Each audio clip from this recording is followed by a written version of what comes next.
Hi, I'm Jeff Dixon, and we're looking at the problem of pain in this series called What a Pain. And we're talking about things that make life tough sometimes. We've all experienced pain. If you're watching this and you can hear my voice, you've experienced pain. Hopefully, I haven't caused you that pain by you hearing my voice, but pain nonetheless. It's real, it's something we all deal with. We're asking questions that lead us into short conversations about pain. Today's question is this: do all Christians endure suffering at some point in their lives? In the previous episode, I dealt with this just a little bit. I want to expand on it just a little bit more because the Bible teaches it, that we all live in a fallen world. The Bible tells us that we've all experienced those moments where we have sinned and fallen short of the glory of God. And as a result of that, pain and suffering or disruptive events happen in the course of life. As you read Scripture, you discover that heroes of the faith were not exempt from hard times. Some would equate that to maybe calling them painful times. Some would equate that to suffering. And that is true. Peter wrote that we shouldn't be surprised when we suffer as Christians. Most of us probably have never really suffered for our faith, but some of you have. And there's moments that will come along because you take a stand for Christ that you will suffer. So maybe let me round that out with maybe a different question. What is the purpose of pain in the life of a follower?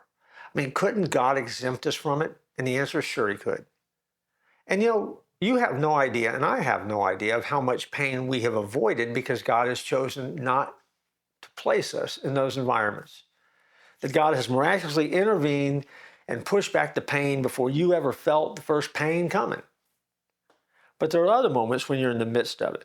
And so the question is, well, why do we have to go through it? Does it have a purpose? And the answer is yes. Ultimately, it's so that we might become like Christ by living in complete dependence on and in perfect obedience to God himself. See, the purpose of anything that happens in our life is to draw us closer to God. It's to develop and deepen our relationship with God.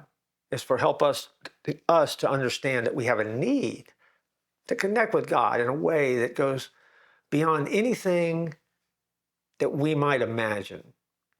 And sometimes it is in the moments of pain that you do some of your greatest growth.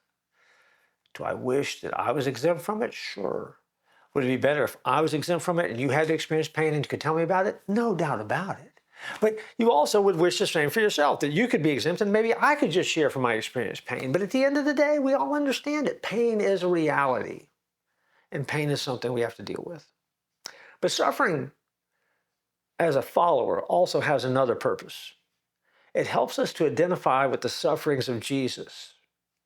And it helps us to grow in anticipation and in the joy of seeing his return. So as we identify with Christ through the suffering of painful experiences, we also can discover this truth. And this truth is the main reason, I think, that pain happens, so that we can discover that the love of God is sufficient in every situation. So no matter what the pain is, you will discover in the midst of that a love that goes beyond description, that never runs out, and meets you at your point of need, even if it is the darkest moment of your life, because he loves you. You remember that as you deal with pain. Look forward to joining you in our next episode.